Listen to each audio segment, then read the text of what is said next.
Good evening and salutations, my GH fans. Wow. You know what? Let's talk about Dante and Sam.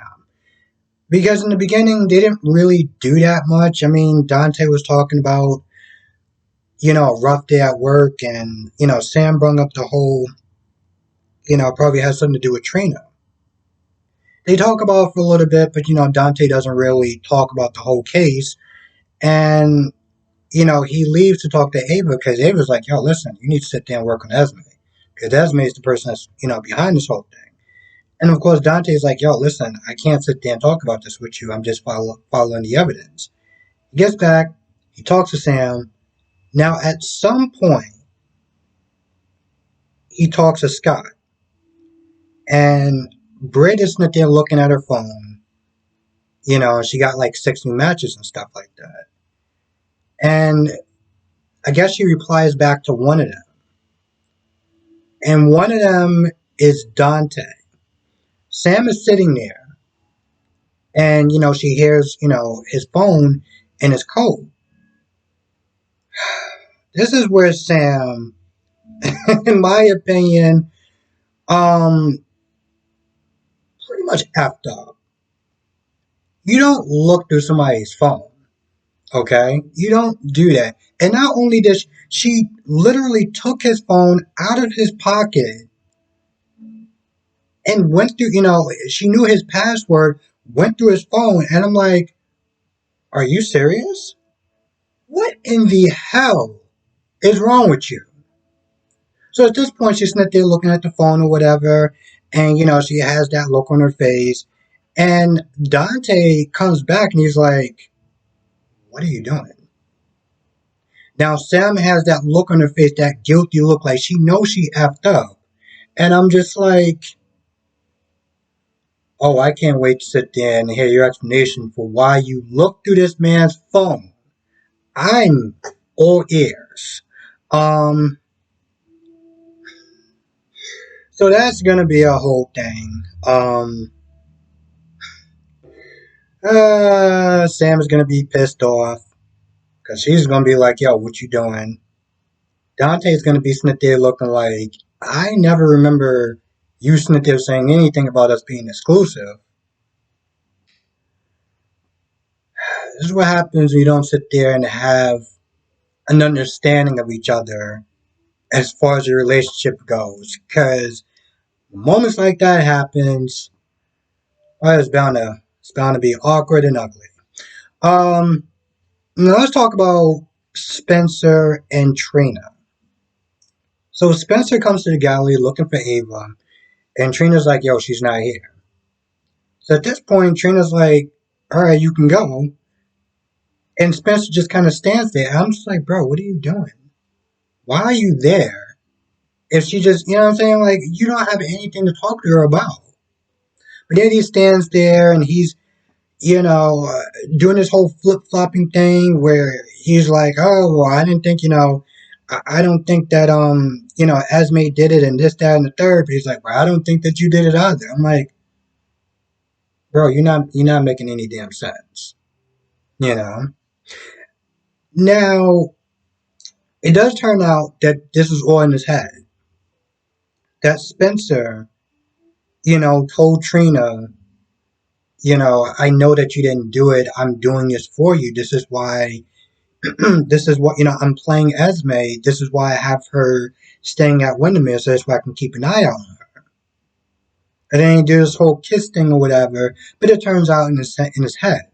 Now, one of the things that happens before he goes off into this dreamscape that we didn't know about until, it's over, was that Trina was like, there's no way I could have sent that point or whatever to everyone because I was with you. When you were violating your parole, I mean, when you were sitting there just, well, you got out of jail so this way you can, visit your mother, your mother's gravesite. The one that I covered for you.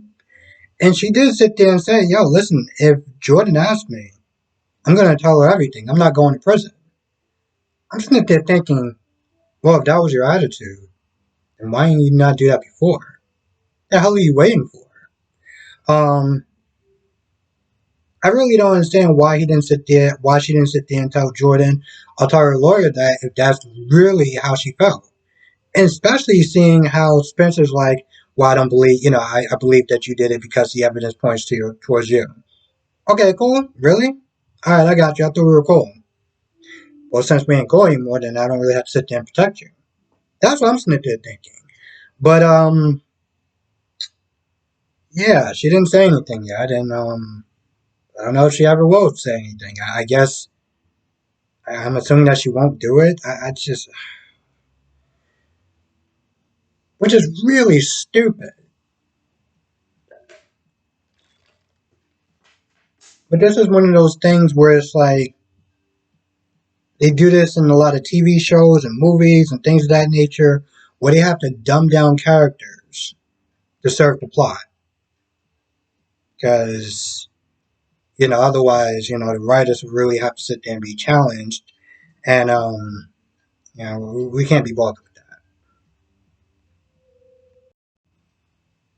Now, before Britt was not there looking at her matches. She was there with Scott and Liesel and Nina. They didn't really do too much of anything except for announce that she was on the matchmaking service. And then after Nina left, well, Britt pretty much kind of felt like the third wheel. And although old Britt did say to apologize for making her feel like an outsider, it was like you didn't have that same energy when you were sitting there hugging and kissing Scott, every 5 or 10 seconds, while you had Britt practically trying to douse down as much wine and alcohol as she could just to sit there and sit through all of that. Um,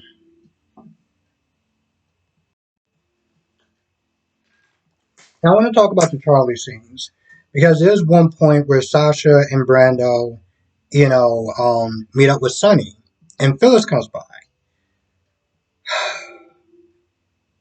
Why on earth would Phyllis bring up, um, their child's passing? I just want to sit there and you see them, they don't really know you too well. And they seem like they're happy or, they seem like they're, somewhat happy or whatever. And then you just come out of nowhere and bring that up. And I'm like, why would you do that for? You know? And granted, the reason why she brought that up is because later on in the episode, you see Sasha starting to spiral. You know, she snaps at Brando a couple of times. She's all like, "Oh, was marriage, did I force you into this or anything like that?" And Brando kind of gotta calm her down to earth, but it was all set up for that specific reason. Because in reality, on what planet do you think it's okay to sit there and bring up somebody's child's passing? Ever. You know? Like, you don't, even if you knew them for a while, I still wouldn't just randomly bring that up, let alone two people that you don't know. So I was just like, what? And the thing is, it's not as though Phyllis isn't a smart person. I mean, yeah, her setting, her trying to matchmake between Sonny and Nino was pretty stupid, especially knowing that, Sonny was married to somebody else or Mike was married to somebody else.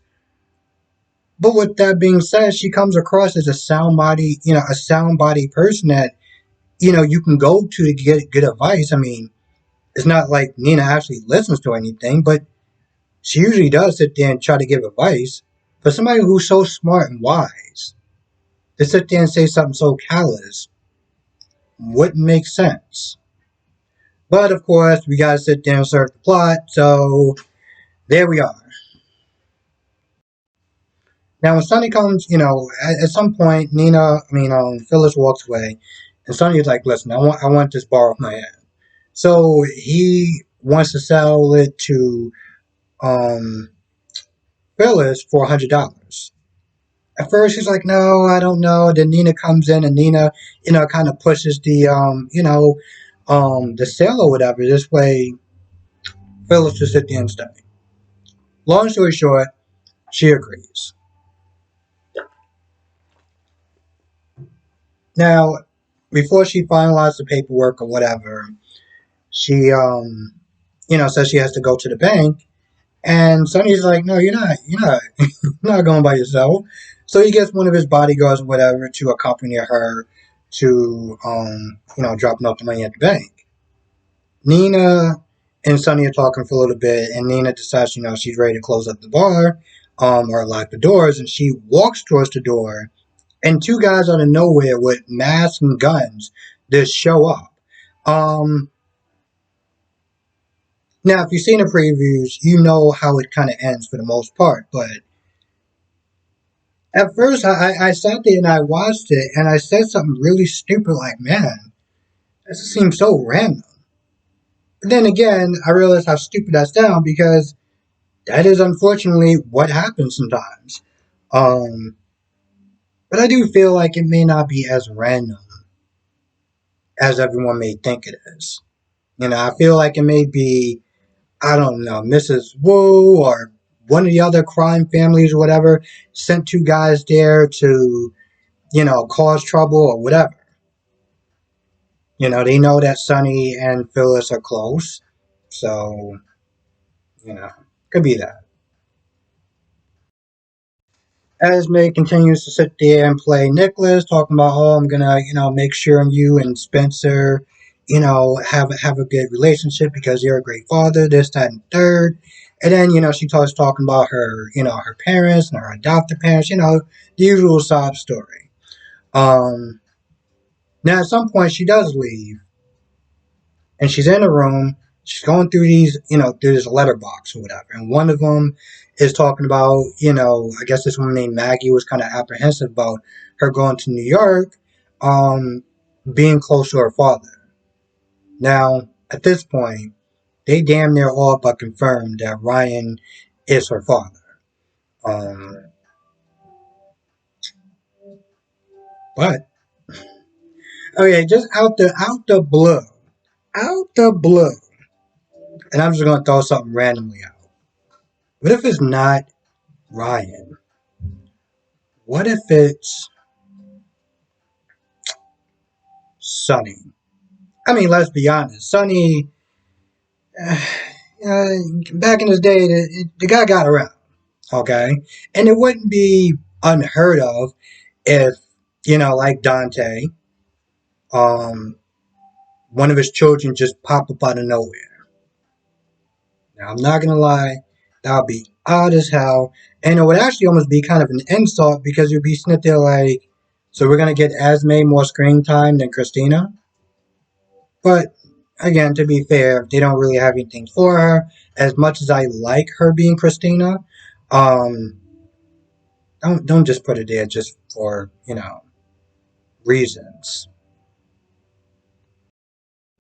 Ava gets back, is asking where's that little snake Esme at, and Nicola's like, yeah, we are just talking about her parents and her adopted parents and all the stuff that she's went through.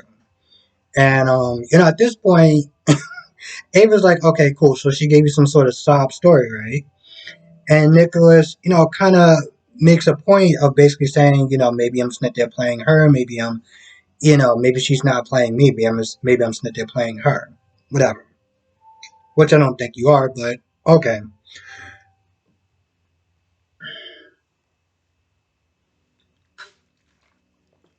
Now, Ava is pretty much like, yo, listen, until, this chick is out the house, I'm going to find another guest room and I'm just going to be in there. We ain't doing no, you know, mattress play or mattress tag. We're not doing any of that. That's a phrase I got from Sonny a long time ago when I was in high school. I remember him saying that to, I think Carly at the time. when Carly was with Jax. Um, anyway, she's like, yo, it's gonna be none of that. Oh, and also we're not gonna be renewing our vows. So, all right, I'm going to bed. Bye. And that was pretty much about it. Um,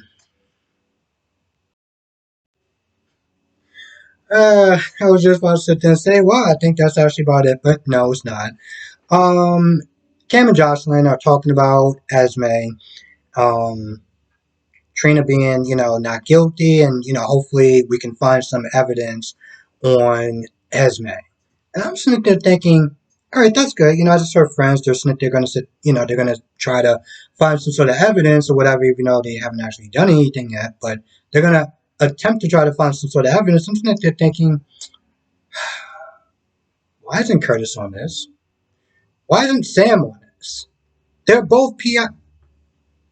Okay, let me just move past that.